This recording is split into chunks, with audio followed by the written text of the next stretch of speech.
Good morning. My name's Anna O'Brien. I'm in Brisbane, Australia today, and I'm going to be continuing the series of interviews with Gary van Warmerdam.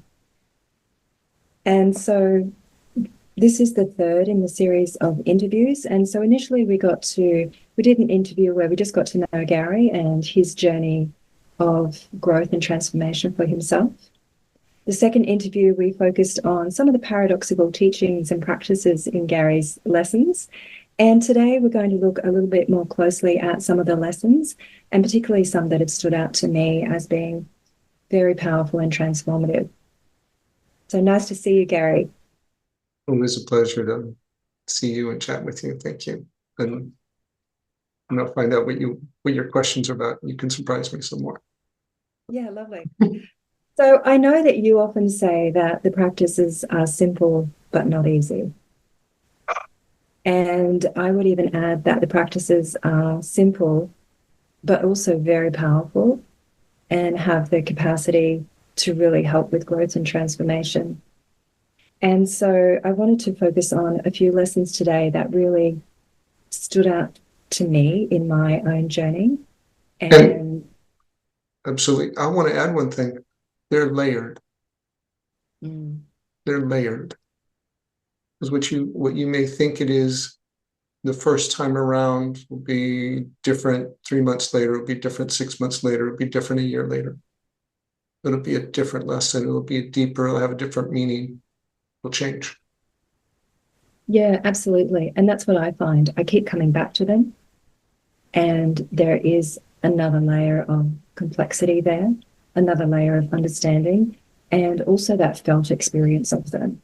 So moving away from just what is Gary saying here? What does this even mean? And how can I rationally think about that?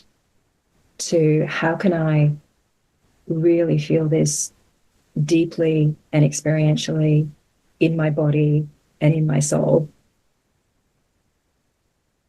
Yes. Yeah. So, the very first lesson that I ever did, one of your free lessons on gratitude, um, really stood out to me. It impacted me straight away. And I know that's not always the case for everybody, but it did for me. I was so focused on what was wrong in my life, and that's all I could see.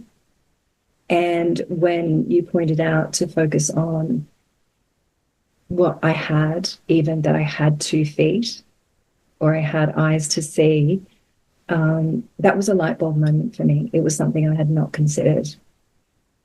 Just the privilege of having arms and legs and eyes. Mhm. Mm. Do you want to tell me a little bit about what that practice or learning is for you with gratitude? It's a lot of things. You end up combining a lot of practices together. The first thing that comes to mind when you say that about it is um, you were focused on what wasn't working, what was bad, what was painful, what was a problem. And so when you do that gratitude lesson, you take hold of your attention and you say, I'm going to put it someplace else. I'm going to put it on what's good and I am grateful for. And it's like, how much is my eyesight worth to me? How much is it worth that I can digest food, that my lungs are breathing, that my heart's beating? Try to put a dollar amount on that. Good luck. Right? That's everything. If I can breathe, my heart's beating, okay, the big stuff is taken care of. If I'm not in pain, physical pain, really helpful. Okay, I might have emotional things going on, chatter in my head, but it's like, okay, do I have food today? Have I eaten? Do I have do I have water today? Okay, you're ahead of most people, a lot of people in the world. All right. So, but our mind, and we'll talk about this box of, we'll call it the ego mind, because much of our mind is beautiful and works great for us. But boy, the ego mind is where we suffer. And the ego mind will have us focus our attention on what's not working, why are we less than, why are they better than me, what's, you know, why is my, why am I not as happy as I should be? What's the matter with me, right? It will focus and try and keep us in this narrative story of suffering. And so the gratitude is take hold of your story by taking hold of your attention and make a new story. Use your attention, your expression, the power of yourself to create emotion and put it in this narrative and create a different emotion. And when you do that, you can see, wow, a lot of things happen. One of which is, here I am creating a story and I'm creating the emotions from that story. Then, then I have this power to create. I can make myself feel gratitude. Then maybe I'm involved in this thing, making myself tell this story about poor me. Maybe I'm involved and responsible for the story of creating anger. It's like, maybe I can do something about that. And so part of it is getting your power back. And do it by getting control of your attention, deciding which story you're going to tell yourself, where you're going to focus your attention. And when Miguel gave us this exercise, I didn't do it. I was very busy in the process of finding all my fear-based beliefs and letting them go, which I mentioned earlier. And I wasn't aware of gratitude, and that is like, that's not important. I'm doing this, and this is really where it's at, right? Well, after I'd let go of my belief system, and as I described, I kind of stepped into this abyss. This mind was empty, everything was empty. I kind of had a rough go of it in the world because my motivations for being in the world and what I thought was important wasn't important. And so I wasn't trying to prove myself to be good enough anymore, right? Which was, I was doing all through school, all through being a workaholic. And so this fear-based, not good enough motivation collapsed. And I was looking in the world, I'm like, well, I got to do something. I got to build a new life. I have to, as Miguel told me, he's like, when you let go of that belief system, well, then you can create your own based on what you want, not what other people programmed you with. And so then I found myself kind of without much of a belief system, without much motivation. And I said, well, no, I got to make my way in the world. I eventually figured that out. It's like, I need to build a new belief system.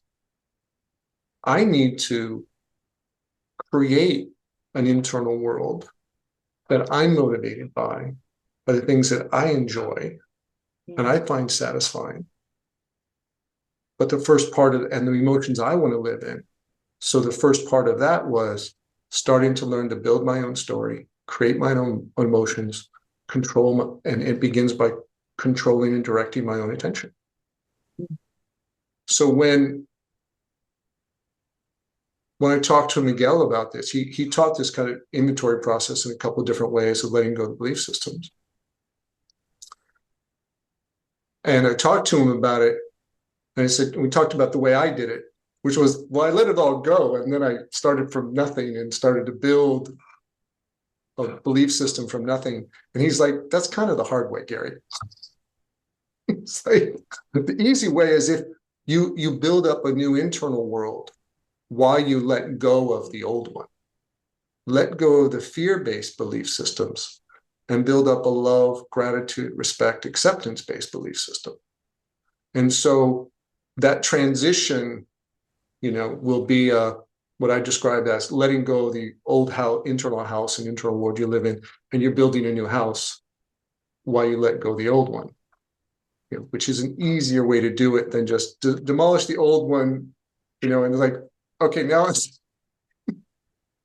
have to build from the ground up. I'm like, I got nothing so far. So when I put the course together and I was working with my clients, I was like, I started them in that approach, which also kind of speeds it up. It gives you a sense of like, I can let go of this other thing. I have this new way of directing my attention, a new way of building a story, a new identity renewed personal power in what I do with it, so that it's more comfortable and actually can accelerate letting go of the fear-based beliefs.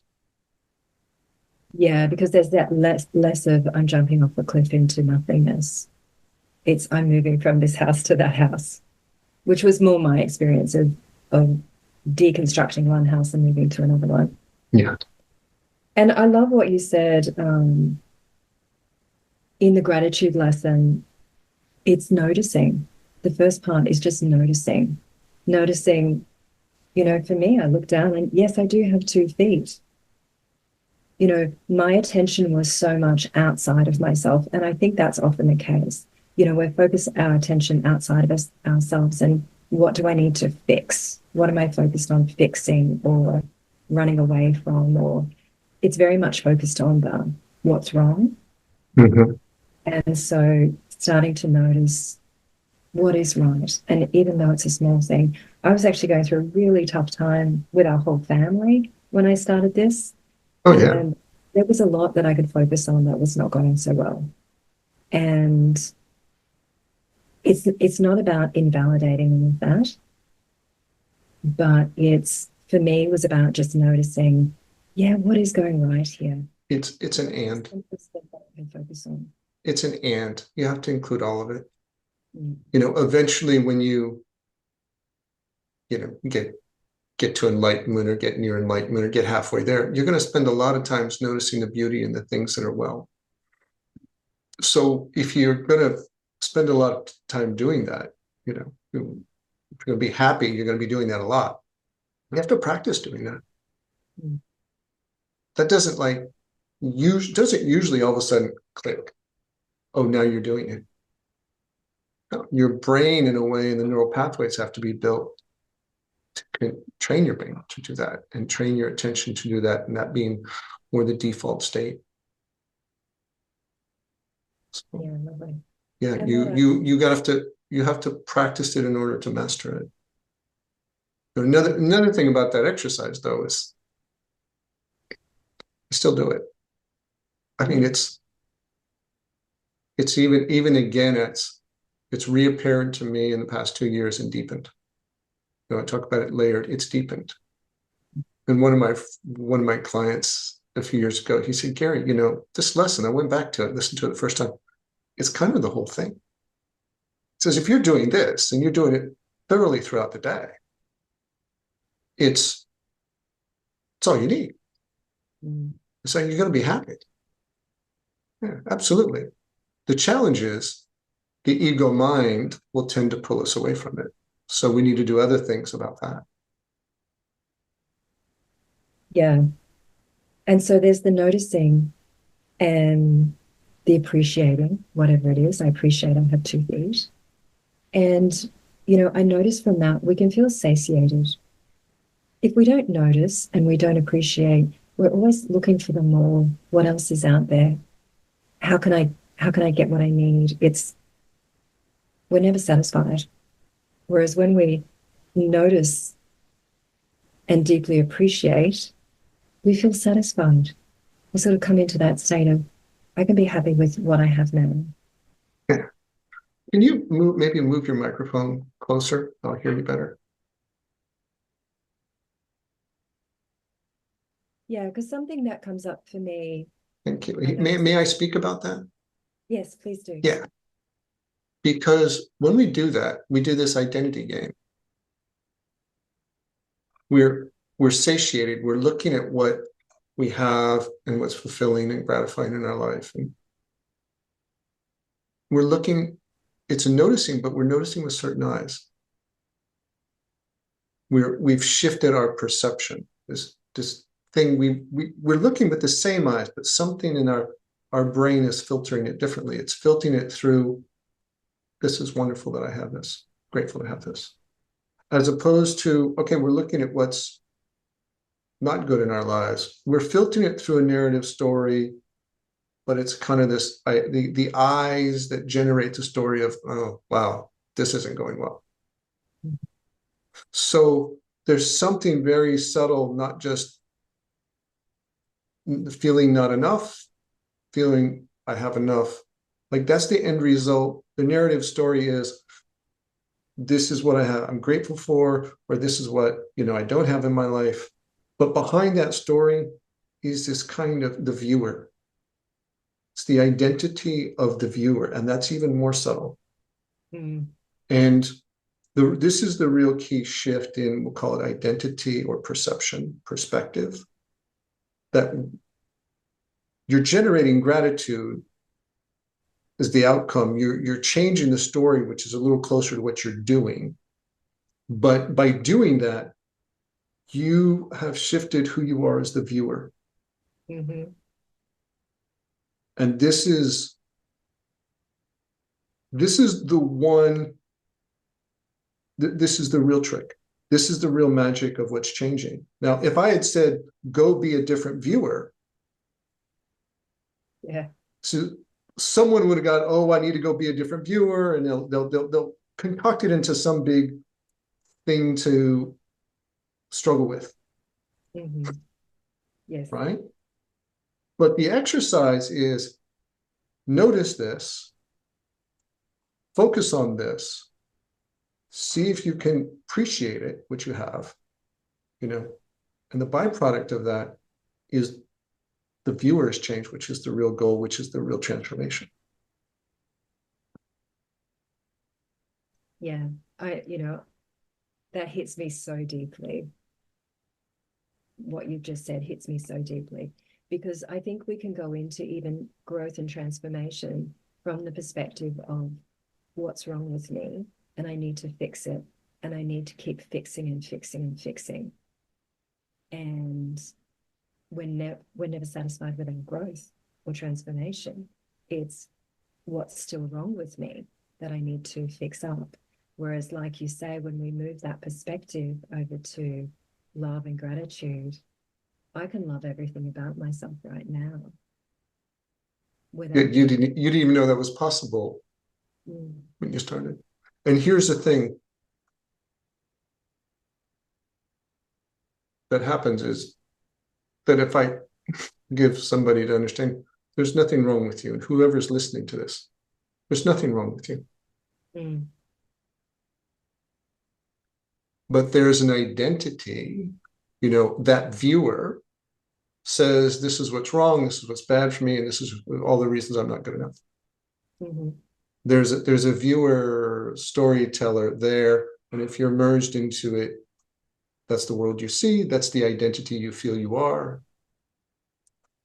And when you're the viewer of, this is what I'm grateful for, and this is what I have, you, the viewer, is changed, and you go, oh, there's nothing wrong with me.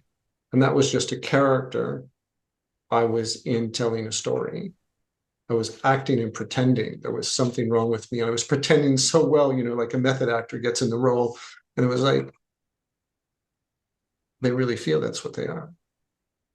So this is when you really take the mask, the belief system off. You take the identity of the belief system off.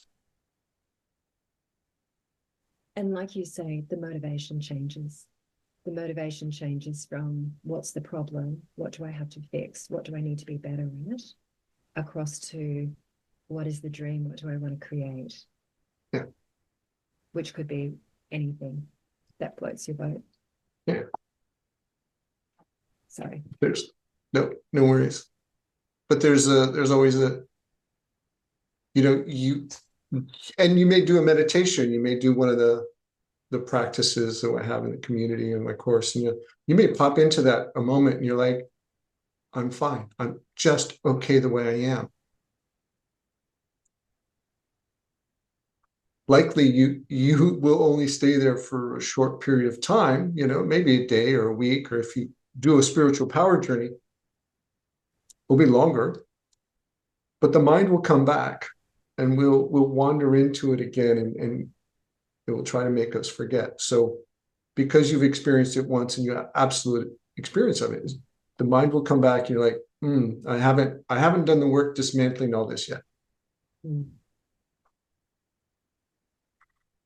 So Yeah, and like you said earlier, we're exercising a new muscle. That looking through a different perspective is, to me, like exercising a new muscle. the other one's going to pop up.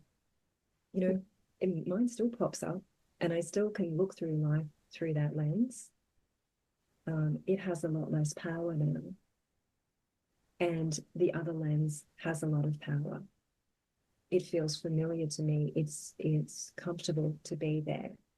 I know how to get there. So, it's not that our ego mind doesn't go away, in my perspective, but it loses its power, it loses its familiarity, and it can even start to feel, you notice when you're there, you feel like this is foreign. This is not the lens I want to be looking through. You get a heightened awareness of what it feels like, how your body feels. Maybe your body feels different. The tone of voice changes. Feeling of presence changes. Yeah. It will be outward focused on all those other people and these things I have to get done, less with your own breathing. Absolutely. And yeah, it takes time to be doing all of these practices to integrate that and to notice, oh yeah, I'm doing Lieutenant General Van Warmerdam again. Okay, never mind. Whatever version of my past self. Oh, I'm doing insecure Gary or embarrassed Gary from high school. Like, oh yeah.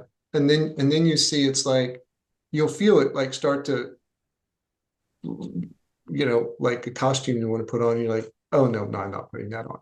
So you catch it sooner and sooner and you laugh at it more and more. Yeah, and have some This choice game. about, do I want to stick with this? I Yeah. know for me, it comes up as judgment of other people. And I start to hear it in my mind. I start to hear the words coming out of my mouth and, notice it. And I can ask myself, is this what I want to go with? Usually And not. that's that observer choice. Yeah, that you have to practice being in many times to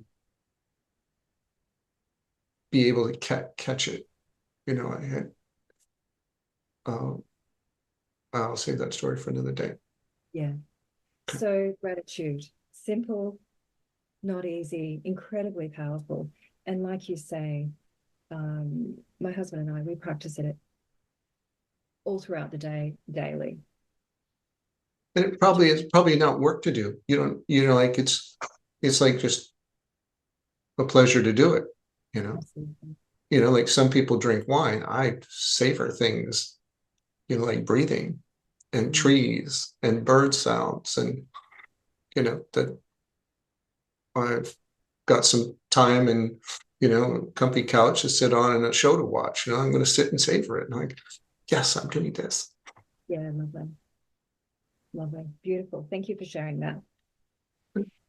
Another lesson that was incredibly powerful for me was the work on characters, lesson Mhm. 5, character work, moving out of that idea that we are a single, simple being, I, to, we have many parts, we're complex. The parts might be working to protect us or take care of us in some way. They can be in conflict with each other, and we can feel that inner conflict and confusion. And this is all or happening in a non-pathological way. We're not crazy. And, that was incredibly powerful for me to hear, because I had always associated parts with pathology. Pathology, schizophrenia, voices in my head. This is danger. I must be crazy. Something's wrong with me. Yeah. And there's a big fear, denial with that kind of self-judgment, scary story. So we don't want to acknowledge that we have subpersonalities and we have our mind is talking to us in different voices. Yes, which, if we are that simple, singular being, then we should have one perspective that makes sense. Yeah. And when we But start to notice we have multiple perspectives, I can be in one perspective at one moment, mhm, doing one thing, thinking one way, and I can have a different perspective at another time, thinking and feeling differently, That doesn't make sense if we think about ourselves as a singular being. Yeah, if I'm one perspective, by singular being, if I'm one perspective, I will only think about this one way. But if I'm going to go on vacation, it's easy to say, gosh, I really want to go here, and spend this time and now it costs money. Like, yeah, but I want to do it.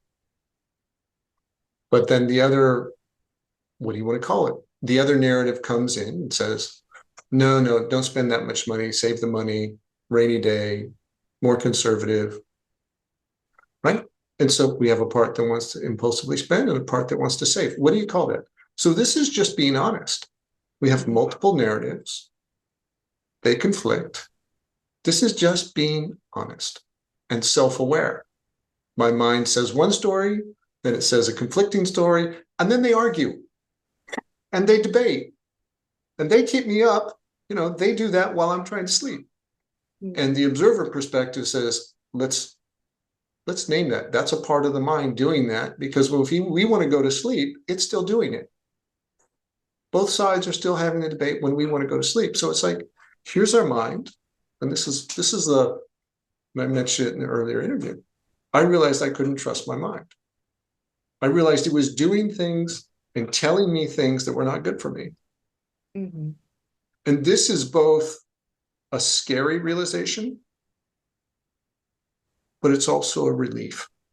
And this is when I get to a client and I ask them, how is it on that lesson when you kind of write out what your characters are as best you see them? There's two things I'm looking for. One is it's a fear response, because it's a little unsettling. But the other one is, but it's also kind of relief, because I can see I'm okay. It's my mind that's in conflict with itself. My mind is fixated and generating all that. And so then we're like, now we can speed things up. Because a person knows, yeah, I'm okay. And the other thing that I celebrate is when a client says, hey, I realized my mind is crazy. And I go, yes. Mm-hmm. It's a nonsensical, stuck in stories, contradicts itself, doesn't know how to stop. Okay. And I'm like, good. Yeah, that's a very sane observation. Yeah, that's interesting. I have a slightly different take on it. Yeah, what I see, especially when I'm working with clients at the beginning, is they move around perspectives very quickly and without any awareness that they're moving perspectives. Oh, I think this, or I feel this, or I'm thinking this, and I'm feeling this. And they're moving around very quickly. Mm-hmm. They're jumping between what we call characters, and the characters are talking. And they're using I. Use I. So they're coming from the perspective that I should be a singular entity, but then they're jumping around all different parts. Mm-hmm. A lot of the work I do is really helping people to get to know their parts very well, incredibly well, because I always come from the perspective of, why does this make sense? Why is this part behaving this way? Why is it thinking this way? Why is it feeling this way? What does it want you to know? What is it focused on? Might be fear. Why is it focused on fear? And, is that fear still present? Is there an event or a relationship in your life that is still impacting you negatively? And it's saying, can we focus on this? This is a problem. Mm-hmm. Or is it operating from past information? And that's what we see with trauma. People are often operating from past information, and that character doesn't know, I no longer live in those circumstances. And so it makes sense that it's operating that way if it believes that's still present information. Whereas you've taken what I taught with these characters and you've added this improved element to it.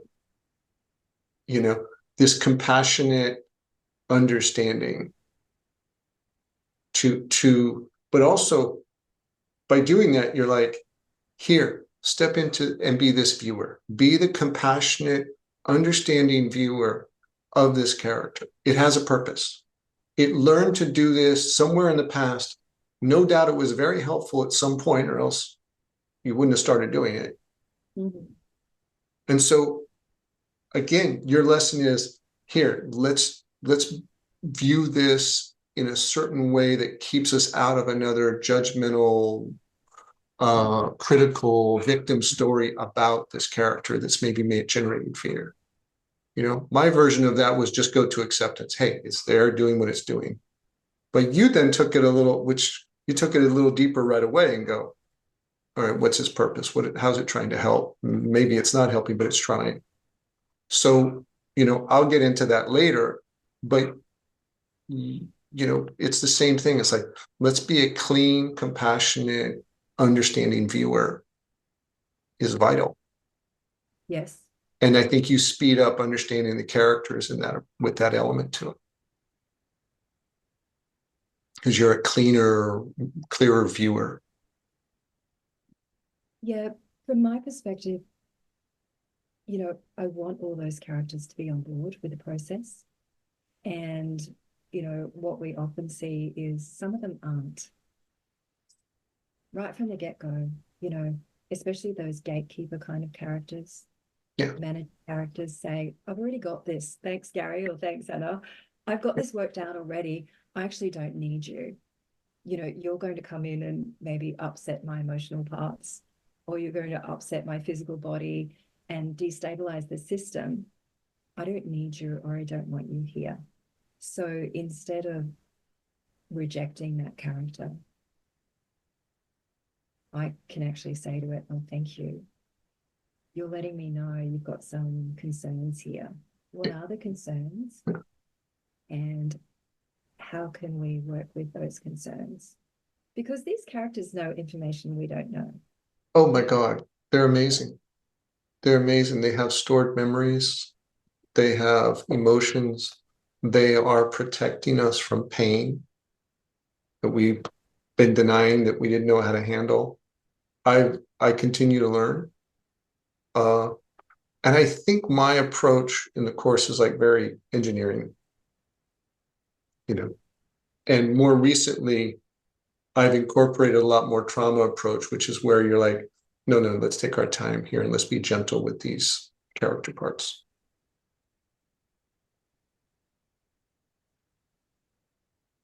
Hmm.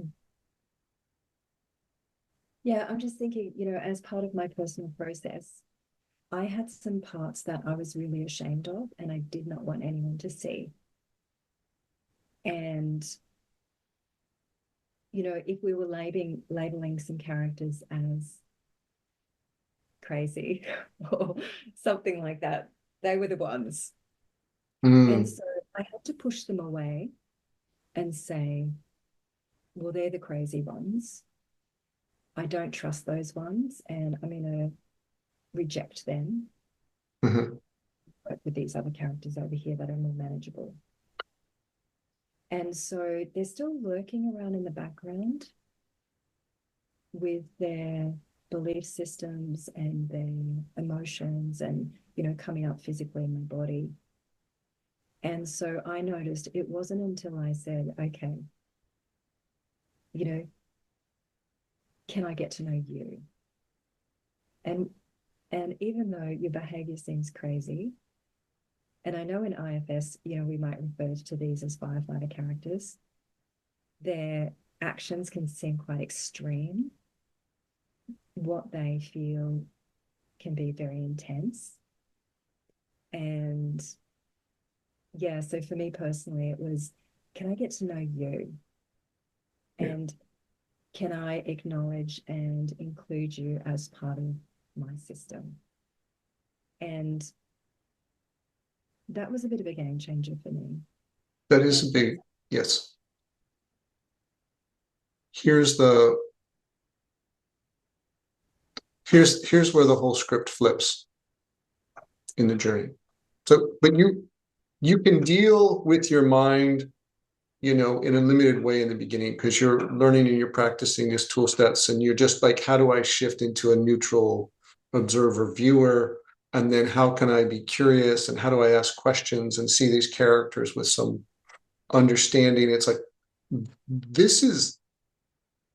you're building a whole different part of your brain and self-awareness you didn't have before.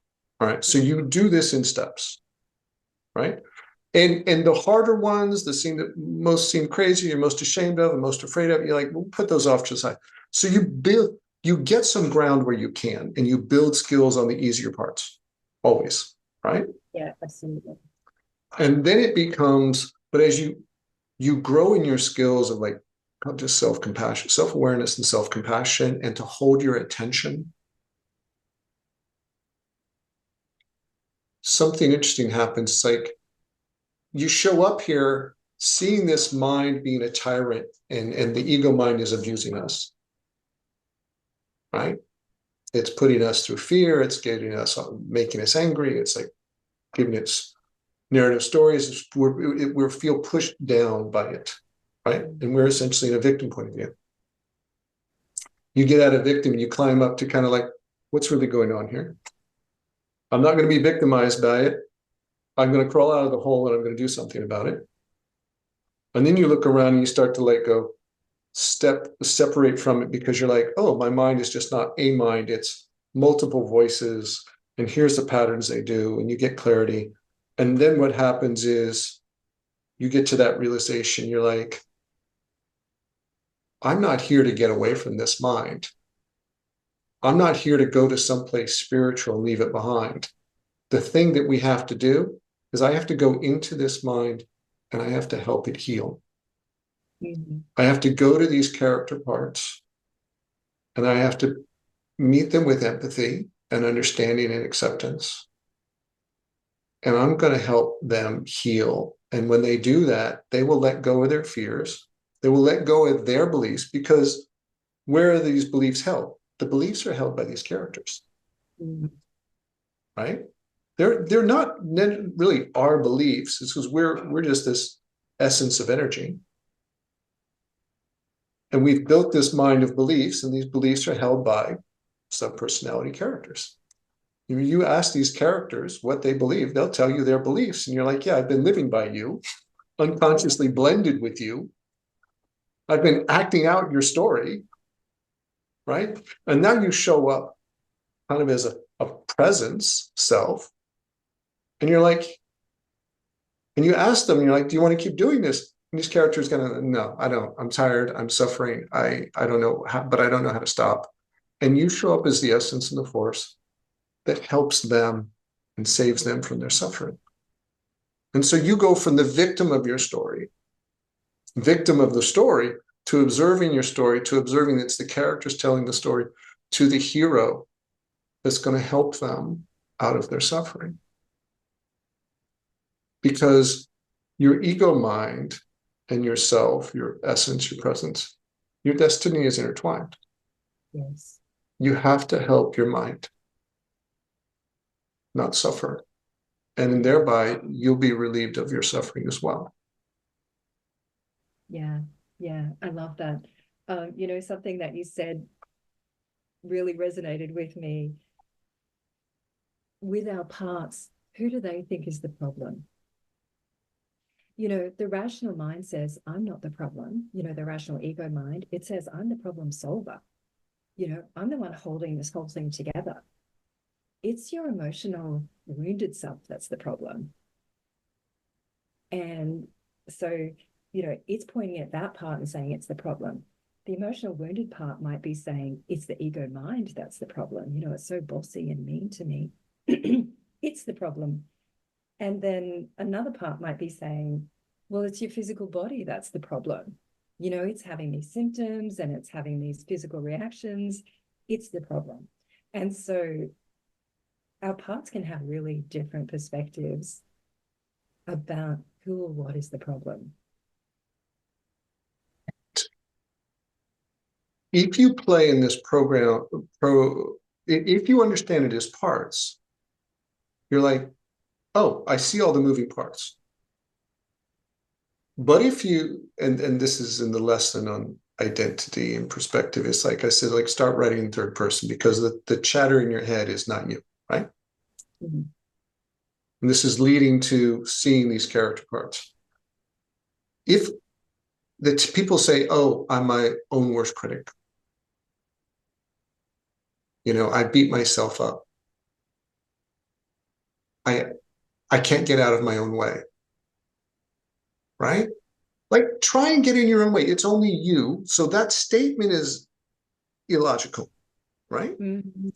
And to be your own critic is like, okay, what's happening? Like there's a voice saying that this person is a problem. Okay. Right there, we've defined we have two parts. Okay. I mean, because how can I be the authority of everything that's right and wrong and be so stupid? Mm. Right? I'm playing the one that's making all the mistakes, and I'm playing the role of the one that knows everything. Yeah. Right? So this is the judge, this is the victim, and the victim believes it's know nothing, and I always screw everything up. And the judge pretends it knows everything. And the most fascinating thing is we can blend with both parts, feel like we're both, and then we pretend we're not. Yes. We don't see them, Yeah. right?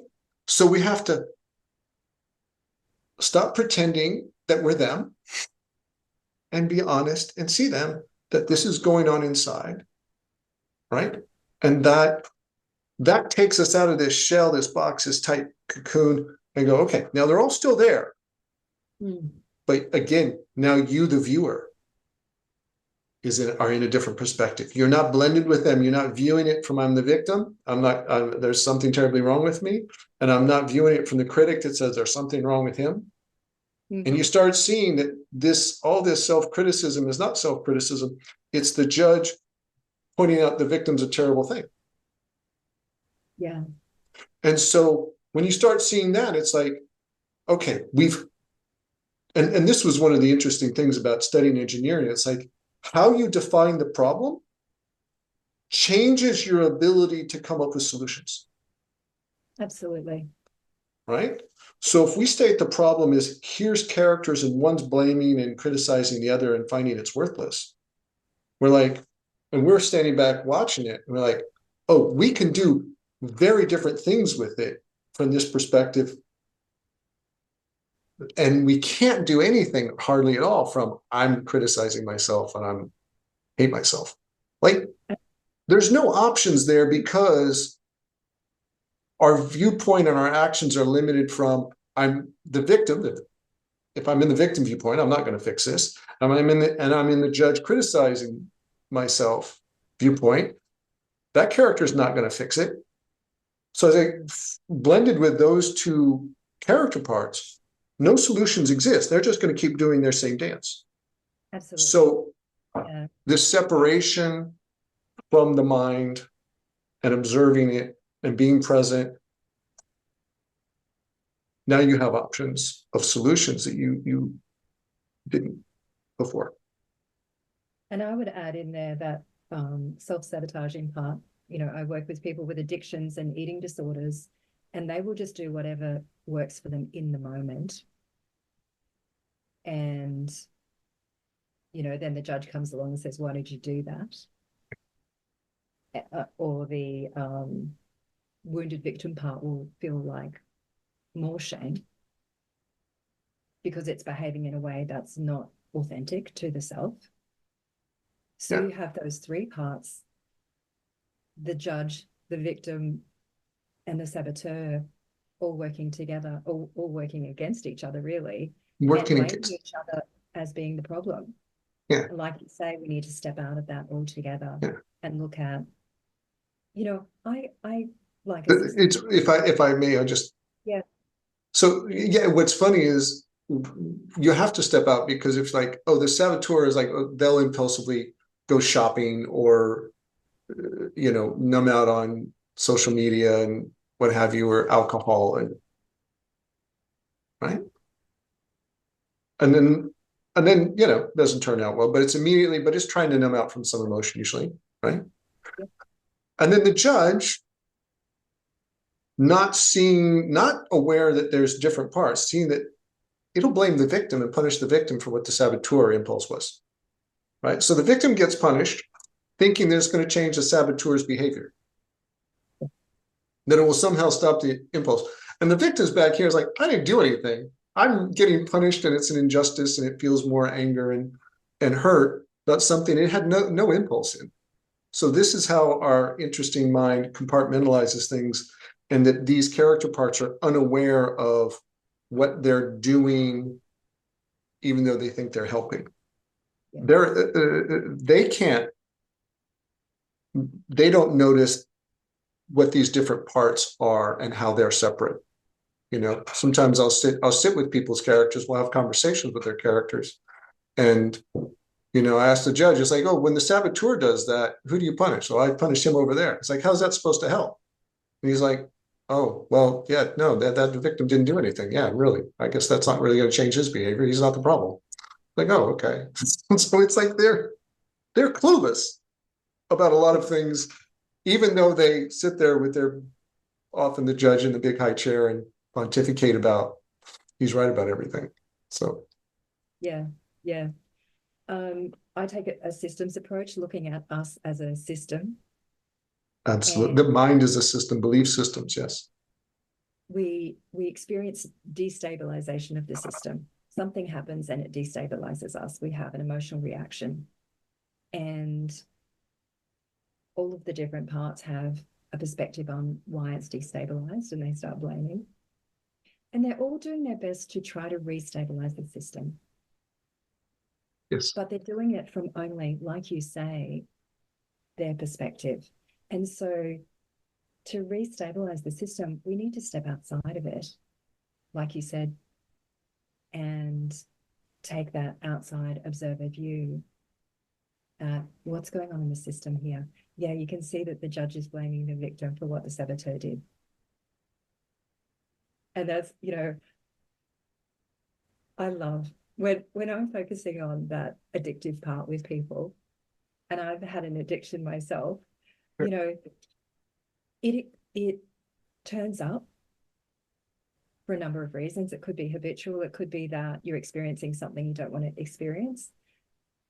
That addictive part turns up. It uses drug of choice, which in the short term can help to calm the system down, works really well in the short term. And then it leaves, nowhere to be seen. Yeah, they're very impulsive and very temporary. I'll give you an example of what you're talking about. This system, in each character part tries to do restabilize it in the way it's been programmed, right? Say someone breaks up with us, and then this is an example in my book, Mind Works. Someone breaks up with us, the victim's going to be hurt. I feel rejected, because often if we're hurt and we're rejected and we wander off and cry, someone in our childhood would notice and they'd come comfort us. Mm-hmm. So we call our friends and we want to get together and tell sob stories, right? Oh, good, we get lots of attention this way. But the princess kind of entitled it like, well, yes, I deserve better than them anyways, good riddance. I'm going to do much better. And we elevate ourselves with that story. But the pleasers overlay are like, well, we should try and get them back. What if we try and make it up with them, and then they'll like us again and we can get back with them, because I don't want to be alone. Mm-hmm. Okay. And the hero is probably like, well, I'm going to do this to impress them then. Yeah. It's like, oh, I'm going to show them. And then the fixer is like, well, but I really have to go work on myself, and like I have to go fix this about myself because this is what's wrong with me before I can go show up and impress them. Yeah. You're and our rebel is like, to hell with them. I never want to see them again. Right. So it's doing anger. So, and we might cycle through these different parts, right? But only when we step back, and this is the game changer. Only when we step back, we practice some perspective exercises. or we write it out. You do the various practices in the course in my book, and you sit back and you're like, well, my mind's going 6, 7 different directions. No wonder I feel chaos. No wonder I'm doing drama. Okay, this is the way I create drama. And I know this from my experience. This is the way my mind created drama, stories, and emotions. And I was like, oh, I have to deal with this. This is mine. This is mine. And if I don't deal with it here, I'm going to bring me and all my characters and their emotional belief system, emotional creating belief systems and all the drama to my next relationship and my next job. And it's like, they're all trying to help. Yeah. And they're all working against each other. But this is the ego problem to solve. And it first has to be seen, and it has to be seen within oneself. And just the beginning of the course, the number of lessons in the course. There's a number of lessons in the course and practices just to help people see it. Long about lesson 7, lesson 8, this is where the realization comes and go, oh, now I see it. 2 months in, oh, now I see it. Seeing it is half of it. Because you can't do anything until you see it, you're aware of it. But this is what a good portion of the course is like, just see it. It'll start to change once you see it. Once you see these characters doing their individual things. Yeah. It'll change. Something comes to mind for me. I used to be a primary school teacher. And if you've got a class full of small children, and try to get them to be quiet, if they've got something to tell you, they'll all just be talking all at once. They don't care if someone else is talking. They just keep talking. And so, I kind of think of our characters that way as well. They're all talking at once. They're talking over the top of each other. They really want to be heard. What we want to do as a primary school teacher is choose a child and say, please tell me what it is that you want me to know. That is so important to me. I'm going to listen to you and I'm going to write it down. Thank you. And then move on to the next child. What is it that you want me to know? This is really important to me. I'm going to listen. I'm going to write it down. And I find when we do the same thing with our characters, they feel seen, they feel heard, and their intensity comes down. They're like, yeah, she's paying attention. I'm worried about this relationship. And she's listened to me and she's written it down. She understands my perspective. She knows what I'm concerned about. Move on to the next part. Absolutely. And this goes to us being the authentic hero, going to the parts of our ego mind, these characters, and helping them heal. This is how we do it. We listen, we're present, we hold space, and we understand. And it's something very interesting. When you do this with your character parts, you know what else? You do it in your relationships. They heal and change too. Yes, because we start to look at other people the same way. Yeah. As having complexity, multiple perspectives. She said this on one day and this on a different day. That's okay. Yeah. Yeah. And after a while, you also come to realization, you're like, with someone, you're like, oh, I've not been talking or listening to them. I've been listening to their character parts talk to me. But that's another level. Another level. And I mean, this is just an extension of this, really, is lessons 9 and 13, really getting to know your emotions and your core beliefs. 9 is? Focusing on emotions. Yeah, okay. And 13, core beliefs or thinking patterns. I like to think about them. They're just generalizations, our beliefs. Yeah. And, I think it's so important when we, again, recognize that emotions are normal.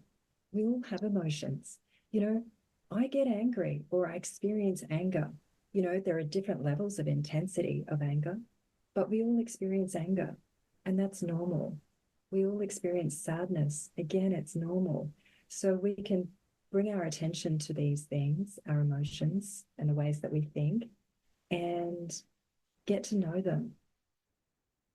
And, you know, I think, yeah, sorry. So basic. And in adulthood, emotions are the least talked about, least felt, least present with. The denial of our emotions is epidemic. Absolutely. Yes, It's it is. it's it's an epidemic uh, that needs attention and healing one person at a time, and nobody can do it for you. Um, but just to begin to pay attention, we have them, and it's okay. Like that, it's okay to feel sad. That it's okay to be angry. Like when I noticed I had anger, I mean, I was surprised, and I because I got into this work and I began to feel my emotions, and Yeah. would notice anger, and the stories I had about anger were, oh, if I ever lose my temper, I'm afraid of what I do. Like things like that. Or if I really feel this sadness, I'll never stop crying. Mm-hmm. Right? We put and these are the beliefs of characters repressing the emotion, right? Because it's like, no, it's not I'm afraid of my anger and what I'll do. There's a fear that's afraid of this anger, and this fear is repressing the anger because it remembers, being shamed for it. Oh, there's a memory of shame. Okay, so there's these things behind it, and it's like, oh, I have a fear that's afraid of my anger. Right? These are the parts.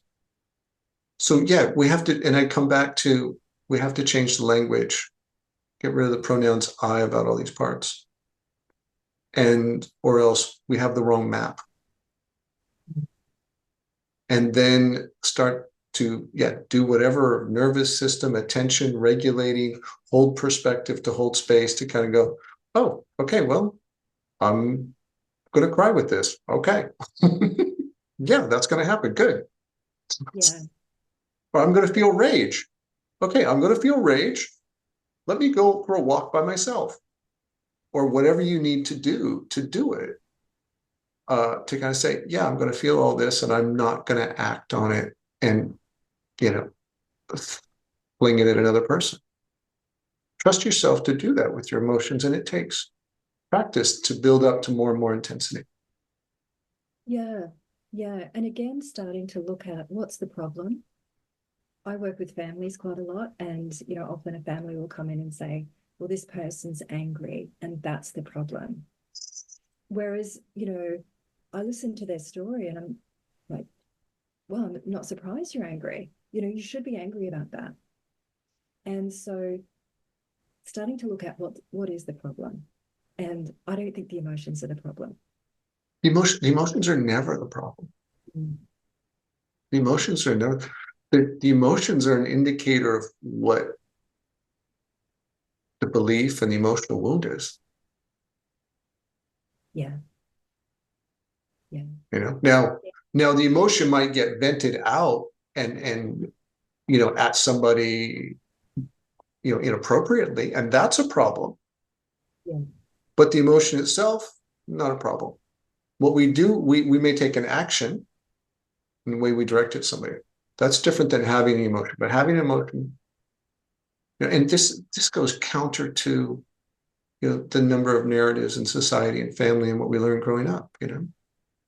So to be emotionally healthy human being is like you're going against the way we were treated as children, when we were taught to get ourselves under control, and boys don't cry, and you better not behave that way. It's like, Mm. okay.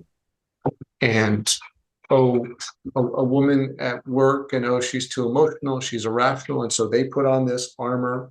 So we're all putting on armor, which is like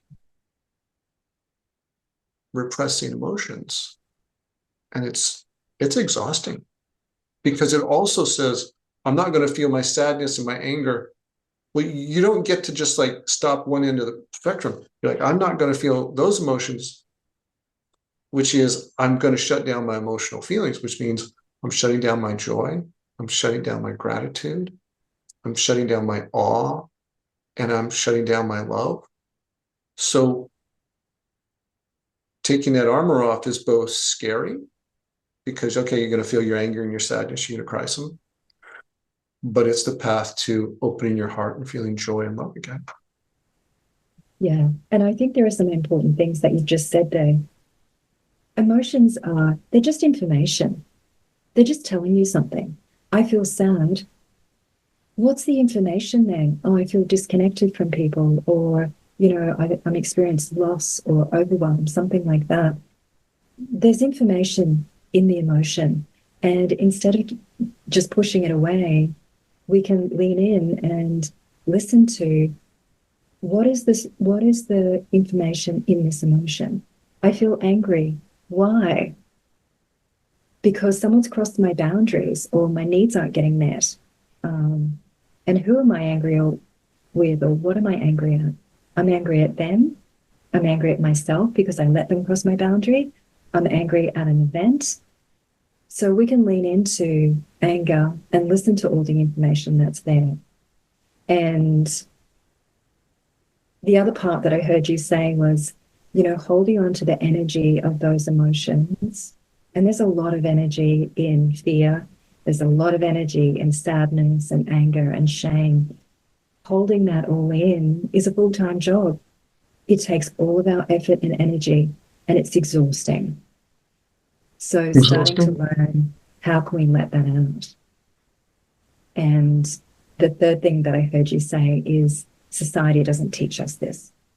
And, again, I think of a small child, what an attuned and emotionally aware parent will do is say, you're experiencing an emotion, that's normal. Let me help you put some containment around it. I can teach you how to let it out. Mm-hmm. I can teach you how to make sense of that and let it out. Whereas a lot of parenting today says, you shouldn't be having that emotion. You shouldn't be angry, just stop it. And so the child needs to bring that energy back in and hold it if they can. If they can't, they just let it out, and they look like a misbehaving child.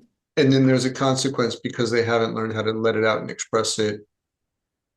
Uh, or the parents don't know how to channel it in a constructive way or a healthy way. Yeah. Yeah. I think there's information there.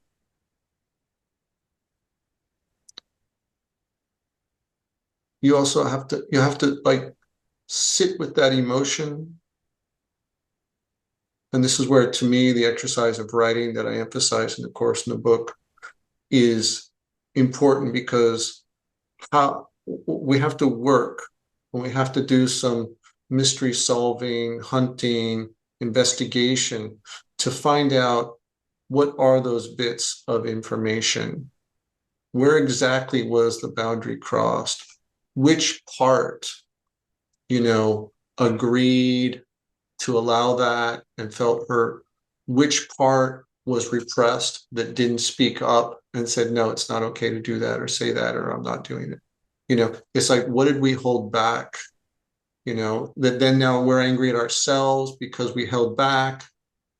It's like, oh, but there was a reason we held back, because at age 8, we got in trouble if we spoke up and put a boundary with mom or dad.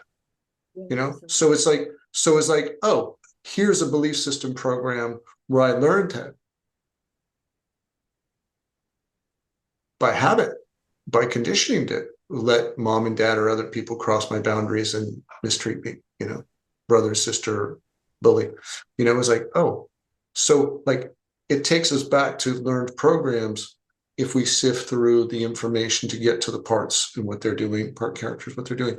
But this is a learned skill in investigation to get that information, to find the belief programs happening, and then change it. So it's like, give yourself time, people. Like, practice this. It's worth learning. It's worth it. Yes. Yes. And I think part of that investigating is this current emotion? Is this emotion about someone cut in front of me in traffic today? Or is it past emotion? Am I holding on rage from when I was abused as a child? And that's one part of the investigation. And also, yeah, what do I believe about the emotions? For example, me, anger, I position myself, I'm a nice person. When I saw anger as a child, it was aggressive and violent. I don't want to be associated with that. And when I was angry as a teenager, people rejected me because of my intensity of anger. And so looking at both my past stories about anger, but also, is this present day anger, or is it past anger that I just haven't released yet? And I might need some help releasing because it's a lot. It's going to be a lot. And is it maybe all three? Is it some combination?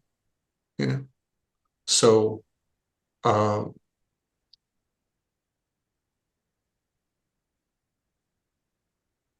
and here's the thing to just for people kind of bookmark. We all will experience anger. We all express it inappropriately, have done in the past. We all probably have a bunch repressed. Okay.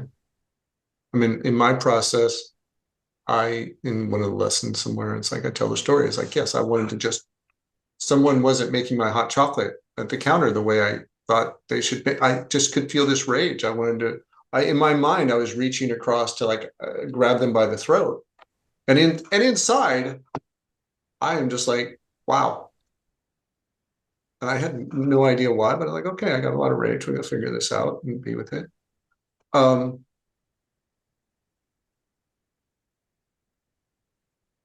We're all capable of dark things. That doesn't make us a bad person. Okay. I'm capable of dark things. Okay? That doesn't make me a bad person. Because you have the capacity for anger doesn't make you an angry person.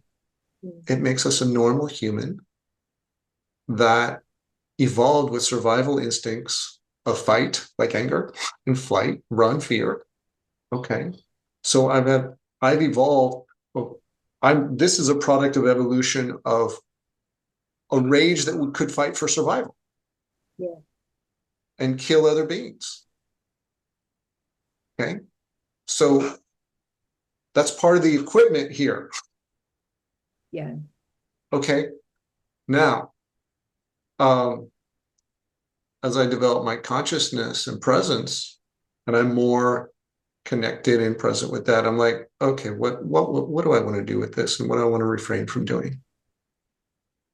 So, and that's a practice to, like your emotions or your reactions are a wild horse. Like that's practice of horsemanship. Like, okay, when I was a little kid, handle a trained pony. If I really develop, it's like I can handle a bigger horse. It's like, and I can run with it. I'm like, oh, well, let's let it run free. I can take it off. So it's like, oh, I can handle a whole lot more feelings. And over years, I'm like, oh wow, this is, I'll sit sometime. A couple years back, I was like, wow, I'm feeling just this intense rage. It would come and go in waves. I was like, it's that, and I was sitting there like a calm person. No one would know. But inside, I'm like, well, I'm going through some process of kind of rage and anger. I'm like, okay, well, I don't know what this is about, but it's happening. And so let's just calm, present observation of it. doesn't make me a bad person. Mm. And it's interesting, a couple of things that you said there. Firstly, we can get really creative about how we release emotion. And yeah, I talk to people about this often because um, with my clients, I often like to create or help them create a revenge story or a revenge movie. And it's where they get to act out or voice what they wanted to say in the situation when they were 8 and they couldn't. And we can do that in a way that is very freeing and cathartic. It's not hurting anyone. They're not phoning up the person that hurt them and yelling at them on the phone or anything. We just do it together, and they get to have that experience of, this is what I would have liked to have done at the time, or yeah, this is how I want to release this emotion now. So we can get really creative about it. Yeah, just allow that emotion to come out and feel the relief of it. Replay it, and this is part of, the recapitulation practice. It's like, okay, we're going to go back into memories, and we're going to do them differently. And then this is a more creative version of that. It's like, okay, we're going to go back into memory, and we're going to do it differently, because there's a kind of thought process in whatever we were, say 8 years old. Like, we only had, maybe 1 or 2 options, or something occurred to us. We're going to do this at the time. Yeah. We're not going to fight back. We're going to cringe and take it. Okay, whatever. Because our mind said this is the best thing, because, if we fight back, it's going to get a lot worse, right? So good choice for the moment. But if your brain then builds that's our path, that's what we'll do. And this new situation shows up, something similar. It's like, well, this is what we'll do. We survived doing it last time. It's a good option, right? And so we follow that neural pathway until it's a habit if we take abuse further in life. And it's like, but our other natural instinct is rage and fight and push back, but now we're an adult, and that would be the appropriate thing, but we're still conditioned in the child response, right? So this, like, we're going back to where that decision is made, and we're going back a little further in the back, and we're like, here's an option. Let's practice taking this route, and let's practice taking this route, or we can run away. It's like, let's practice, creating choices in our brain, new neural pathways in our brain of other options, that say it's okay to be angry and stand up for yourself. Absolutely. Yeah. But this is where you're going back and you're writing in a new belief program that anger is okay, and here's the moment, and here's how we'll do it, because here's a situation, we're going to do it. So you're rewriting neural pathways. You're rewriting the decision tree, and you're giving yourself options, and you're getting your power back. Because here's the thing, it's like, anger's okay in the right circumstance, in the right amount, to the right place, to the right person. What's that? Directed at the right. Because often, if we feel powerless, say your boss is mean to you and you feel powerless, you go home and you yell at your spouse. And the spouse takes it out on the child, and the child kicks the dog. It's like, we haven't solved the problem. Yeah. And I think a really important thing that you said there is, as a child, we can't engage in the active response to the event. And so we often engage in the inactive one of, say, submission or freeze, and that's seen as positive. So it's seen as positive. Yes. Yeah. And so we are conditioned to be inactive in response to, difficult situations. And we can even be called good. Oh, she's the good girl. She submits. She's no trouble. She's actually gone into inactive state. And so healing from trauma is getting activated again. and you use the term inactive state, but I would say, it's going to be fearful. It's going to be powerlessness. It's going to be a victimhood identity. So inactive sounds very neutral, Yeah. but it has these other qualities that keep your emotions repressed, because you're keeping fear at bay, you're keeping shame at bay, you're keeping the anger that also wants to respond in a situation at bay. So you're keeping the armor on all of this. Yeah, and the big pretend lie is like, oh, you took that well, or it looks like thick skin even, but underneath we're weakened. So layers of lies. Yeah. It's layers of lies about what's really happening. What people say. You handled that really well. Like, no, that's a lie, because there's other ways to handle it, and you're the narrative is reinforcing the armor we're putting around all these authentic emotions that Yeah. are. And what you say is absolutely right. It looks inactive, but what we know about, particularly that freeze state, is the most activated nervous system. Everything's on fire. There's a whole talk about a free state, the freeze state of response. Yeah. Yeah. And So so it can look externally like, oh, she's calm, she took it well, she's compliant, you yeah, know, yeah. she's been really good, she's such a good girl, or good boy, she Because fell over and hurt herself and she didn't even cry. yeah, because as a society we look at the surface, you know, but if we looked at like what's happening at the emotional layer that society and families often in denial of, are like, oh, they numbed out, they put the armor on, they repress the fear, the anger with fear, and now they're ashamed.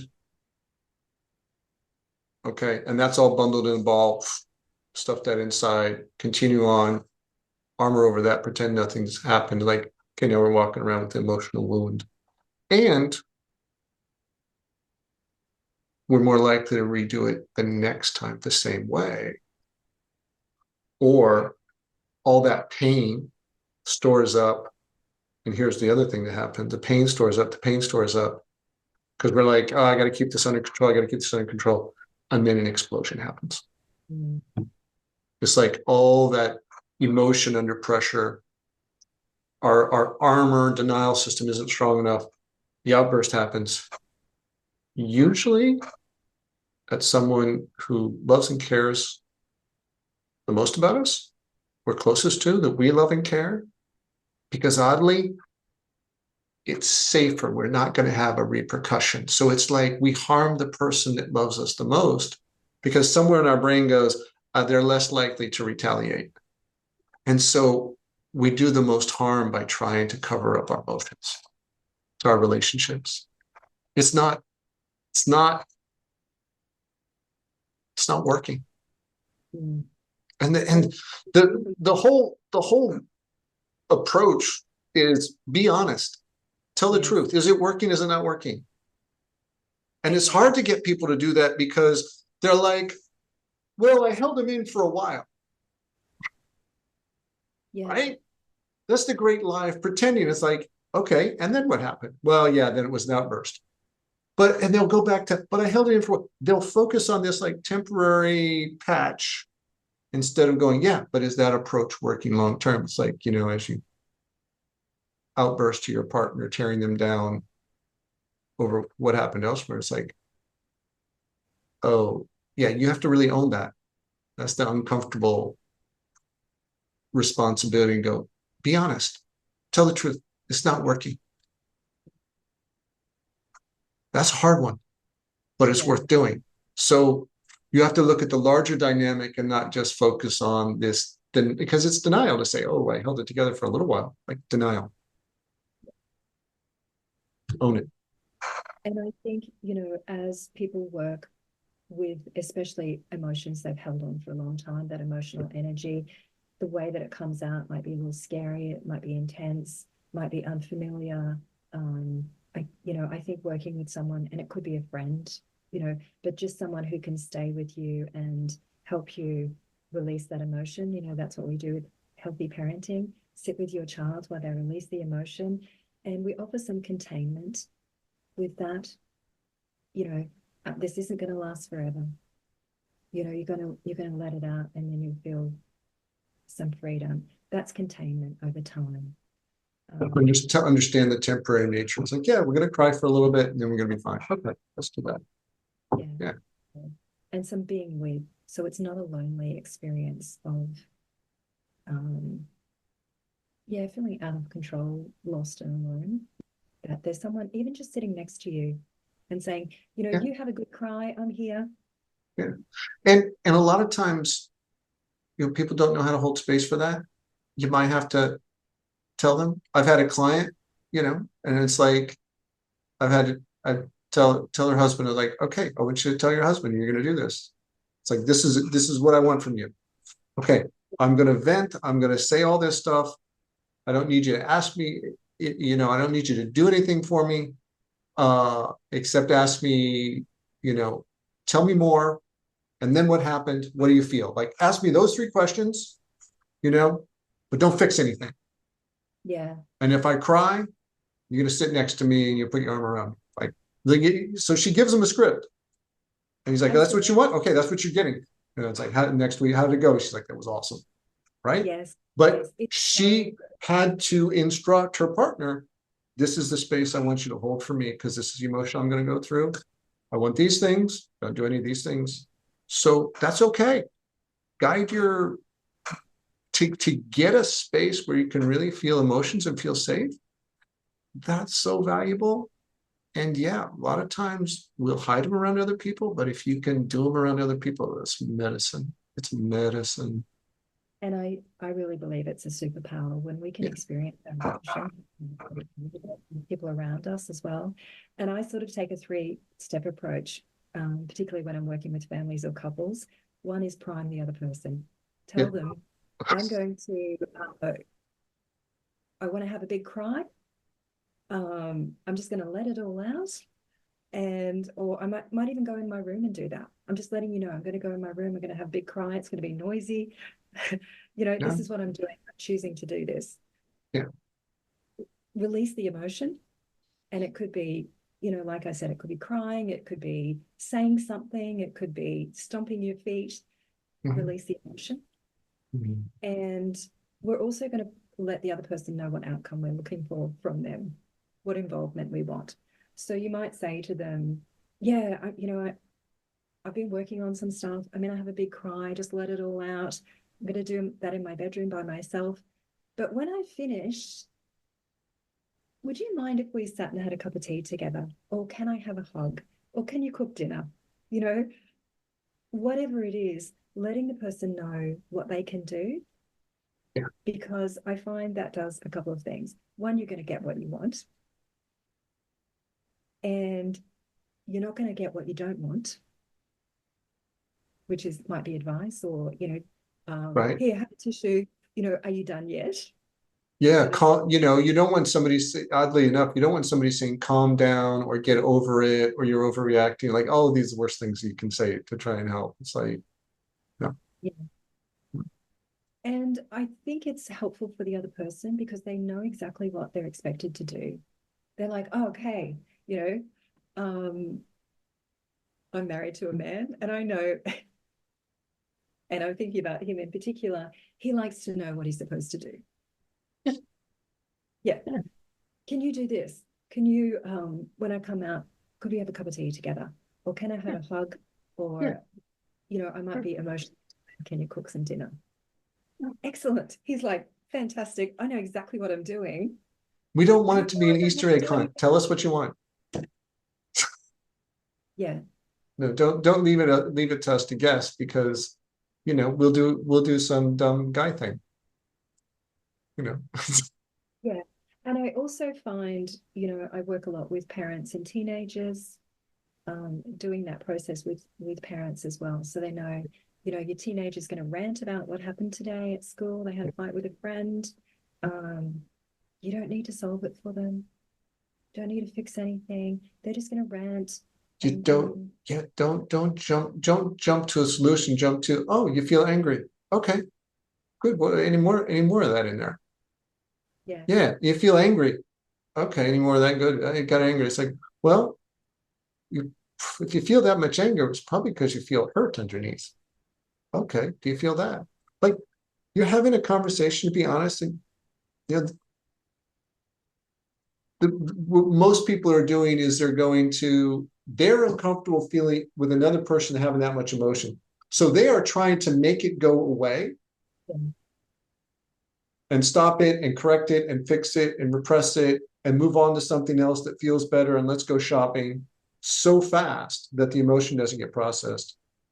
And I'll say the other thing is like, we're talking about kind of releasing the emotions. What are you doing? If you get caught into like, oh, I'm going to release these emotions, and you get into like, I'm going to try and get rid of them, mm-hmm. then you stop being present with them and it doesn't work.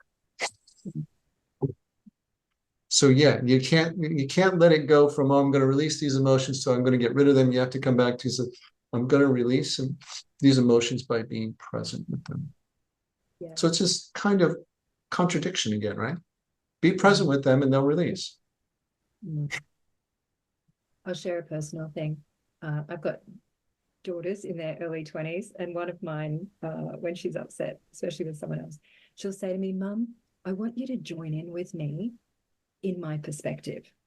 And so she'll be having a big rant about somebody, Mhm. and she says, Mum, I want you to be on my side with this.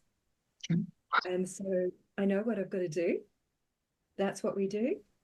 And, it's interesting as a parent, you might think that, oh, well, they're not seeing the other person's perspective or something like that. She got in trouble with a teacher, shouldn't we be focusing on that? We can get Mhm. to that later. Yeah. In this moment, she wants to express her emotions. She wants to be angry. She wants to feel like I'm on her side. Mhm. I'm part of her team. Mhm. And so run with that. And then Here's, later on at dinner, we might have a different kind of talk yeah, about it. I'll say that I think there's this other element with it too. She wants to know that you're on her side, but I think there's something there that is, I want to be heard. I want to be understood. I want these emotions acknowledged. They're here. Whether they're based on something truthful or they're based on like an old wound or hurt, it's like there's something in this process of those emotions need to be acknowledged as they're here. Even if they're based on like this big lie, I'm not good enough and poor me and nobody will ever want to love me again. It's like, okay, you don't go, if you go in, it's like, that's not true. Of course you're wonderful. You're not acknowledging the story. You're not acknowledging the feeling that's there. So you go, okay, you feel that. All right, it's okay to feel that. Like that's amazingly, it's empathy.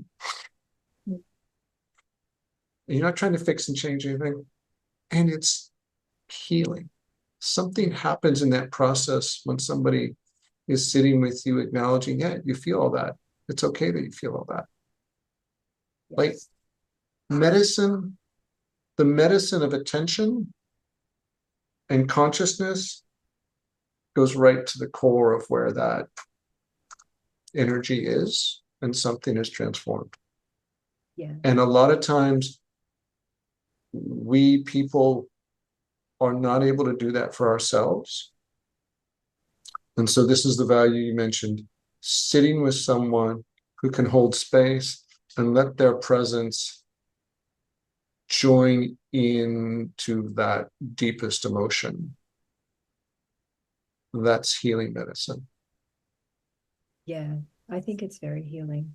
Um, what comes to mind for me as you describe that is also we're saying to people, connect with your needs. And Connect only you, with your needs, your needs. only you know what they are. and you can express your needs, and I'm going to value that and honor that. My daughter's telling me what she needs, and I'm saying, I hear you. You can get your needs met. Yeah. And maybe what she wants, what intrinsically she wants at a soul level is, I want that conscious presence here in the deepest part of my emotional wound. But we don't have the language for that. We don't have the terminology for that. So it's, to her, she asked for it. It's like, hey, be on my side, join me in my point of view, and and in this rant. Oh, okay. But that accomplishes for her, that's the language she has to ask for this healing medicine of presence and space to where there's an emotional wound. Mm. So, even if someone's using inarticulate in their language, honor that this is the essential process.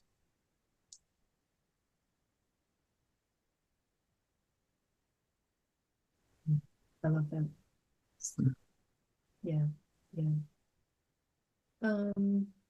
I know we're trying to keep these interviews to a manageable bite-size amount that people can sit with and digest. So I do have a couple of other lessons that I wanted to talk to you about, but I'm wondering if we'll leave that for our next interview. Sure. We'll leave it elsewhere. Yeah.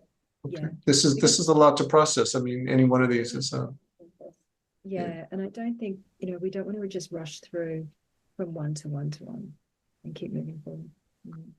No, but then this is the core of these lessons. They go deep, and they go deeper over time, and it's doing these things that are going to be deeply transformative because they go to the kind of the heart, the core structure of this ego mind, the emotional wounds, these old patterns, and and the lessons and the practices will dismantle these at the very kind of core foundational level that you don't get from a mantra, you don't get from just being in a mindful practice or reading self-help books. It won't work. No, you get to the core of the issue with these kinds of approaches, and it'll deepen over time.